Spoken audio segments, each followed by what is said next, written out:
नमस्कार, games of गद्दी में आपका स्वागत है। आपके साथ मैं हूं जीनत सिद्दीकी। यूपी से लेकर उत्तराखंड तक चुनावी माहौल गर्म है। तमाम राजनीतिक दल रैलियों के जरिए भविष्य की राह आसान बनाने की कोशिश में है।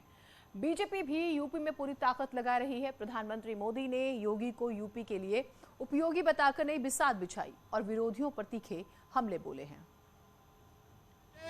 श्री राम।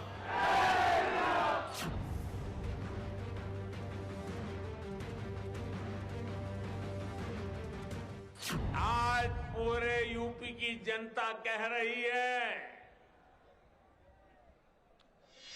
यूपी प्लस योगी बहुत है उपयोगी। प्रधानमंत्री मोदी ने शाहजहांपुर से यूपी चुनाव के लिए बीजेपी की रणनीति साफ कर दी। प्रधानमंत्री ने योगी की तारीफ कर उनकी अहमियत भी बताई और विरोधियों को चुनौती भी दी। सियासी लिहाज से मोदी के बयान के कई मायने हैं। पहला संदेश तो यही है कि योगी आदित्यनाथ को फ्रंट पर रखकर ही बीजेपी 2022 की चुनावी जंग लड़ेगी। इसके साथ ही विकास को आधार बनाकर जनता का भरोसा फिर से जीतने की कोशिश होगी।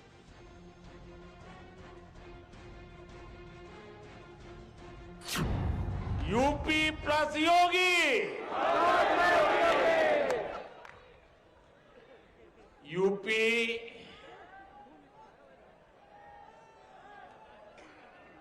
UPYOGI।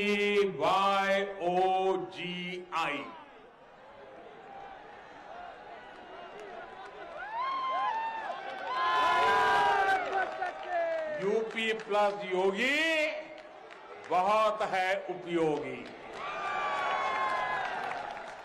शाहजहांपुर में गंगा एक्सप्रेसवे की नींव रखने के साथ ही प्रधानमंत्री ने 5 साल पहले के उत्तर प्रदेश की याद भी दिलाई और बेहतर भविष्य को बीजेपी शासनकाल में हुए विकास कामों के सहारे उम्मीद जगाई। आप याद करिए, 5 साल पहले का हाल। राज्य के कुछ इलाकों को छोड़ दें तो दूसरे शहरों और गांव देहात में बिजली ढूंढे नहीं मिलती थी। यूपी चुनाव में जीत हासिल करने के लिए बीजेपी रणनीति के साथ आगे बढ़ रही है और उसी रणनीति के तहत प्रधानमंत्री की ताबड़तोड़ रैलियां हो रही हैं। मोदी ने पिछली सरकारों की खामियां गिनाकर उन पर तंज कसा है। योगी जी की सरकार ने स्थिति को सुधारने के लिए बहुत परिश्रम किया है।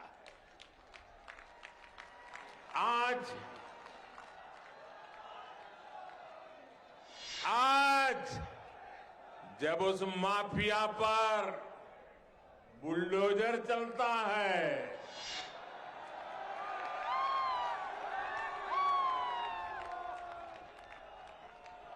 बुलडोजर तो गैर कानूनी इमारत पर चलता है, लेकिन दर्द उसको पालने पोसने वालों को होता है।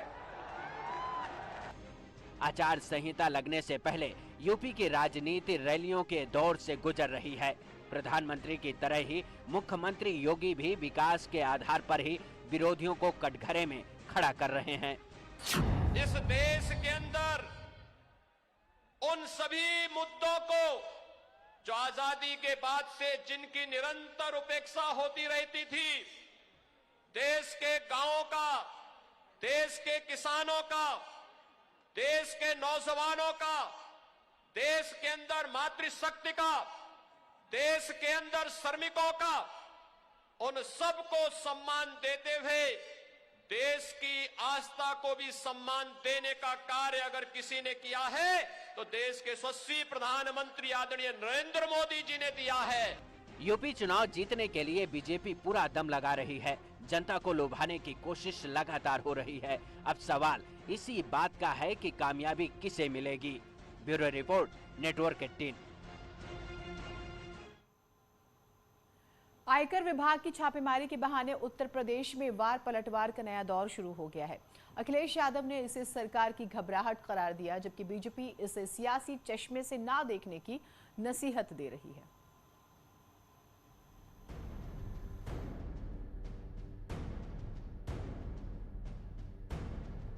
यूपी में चुनाव से पहले आयकर विभाग की रेड के बहाने सियासत शुरू हो गई है। समाजवादी पार्टी के कई नेताओं के ठिकानों पर भी छापेमारी हुई है, लिहाजा बयानबाजी और भी तेज है।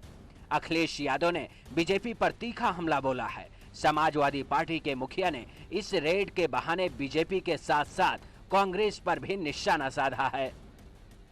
जैसे जैसे उनको हार सताएगी वैसे ही उत्तर प्रदेश में आप देखेंगे कि बड़े पैमाने पर आसपास के नेता उत्तर प्रदेश में आएंगे, और न केवल बड़े नेता आएंगे बल्कि जितनी भी एजेंसीज हैं उनको भी उत्तर प्रदेश में भेजा जाएगा। हम ये जानना चाहते हैं कि उत्तर प्रदेश की हार की डर की वजह से नेता भी आएंगे और दिल्ली से जितनी भी एजेंसियां हैं वो भी उत्तर प्रदेश में चुनाव लड़ने आएंगी।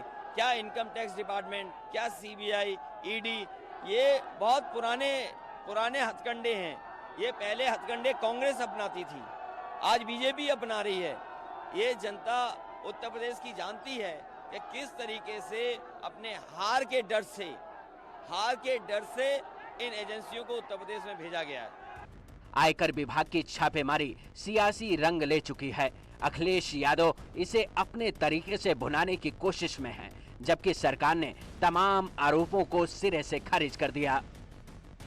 देखिए, इस प्रकार के जो तत्व हैं वो चुनाव के समय में ज्यादा सक्रिय हो जाते हैं, उनके पास बहुत प्रकार से धन और दौलत आनी शुरू हो जाती है।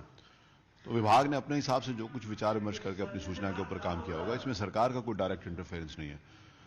संवैधानिक संस्थाएं अपने अनुसार, अपने अनुरूप जहां पर जो चीज आवश्यक होती है वो करते हैं, उसी क्रम में होगा।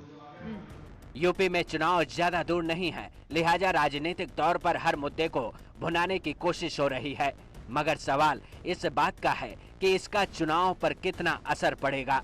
सवाल ये भी है, क्या राजनीतिक जंग में सरकारी संस्थानों के इस्तेमाल का मुद्दा आगे भी हावी रहेगा।